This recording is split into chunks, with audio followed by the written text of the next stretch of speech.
बाजार नियामक सेबी लगातार एक के बाद एक ऐसे फैसले ले रहा है जिससे कि बाजार में पारदर्शिता आ सके, शेयर बाजार में ज्यादा पारदर्शी कारोबार हो सके। इसी कड़ी में सेबी चीफ माधवीपुरी बुच ने कहा कि नियामक शेयर बाजार में सौदों के क्विक सेटलमेंट की कोशिश में लगा हुआ है। उन्होंने कहा वो दिन दूर नहीं है जब शेयर बाजार में सौदे सेटल तुरंत होने लगेंगे।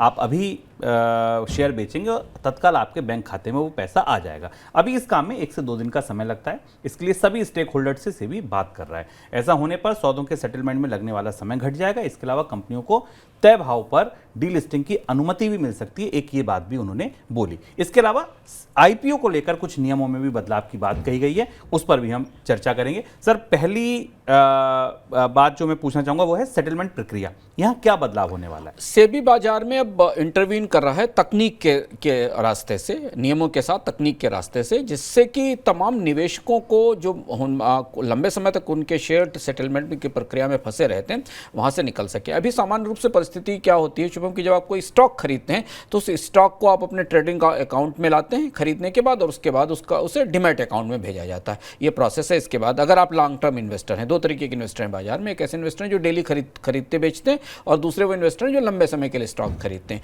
इस पूरी प्रक्रिया में 2 से 3 दिन लगते हैं, और इस प्रक्रिया में स्टॉक्स का पेमेंट ट्रेडिंग अकाउंट और डिमैट अकाउंट के बीच में फंसा रहता है।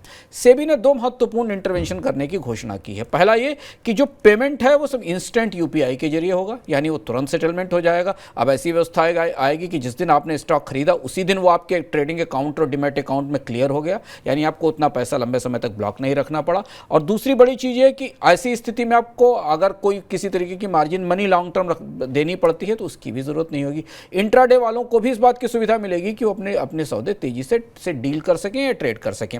यह माना जा रहा है कि सेबी ने ये कहा भी कल, सेबी की चेयरमैन ने, कि ऐसी इस परिस्थिति में जो हमने हस्तक्षेप किए उसे निवेशकों को 1 साल में 3,500 करोड़ रुपए की बचत हुई है। अब ये इस हस्तक्षेप के बाद भारत में शायद पहली बार, दुनिया में पहली बार ऐसा होगा कि शेयरों का सेटलमेंट इन्वेस्टर्स के लिए, आम इन्वेस्टर्स के लिए 1 दिन में पूरा हो जाएगा। खरीदा, ट्रेडिंग अकाउंट से क्लियर हुआ और डिमैट अकाउंट में पहुंच गया।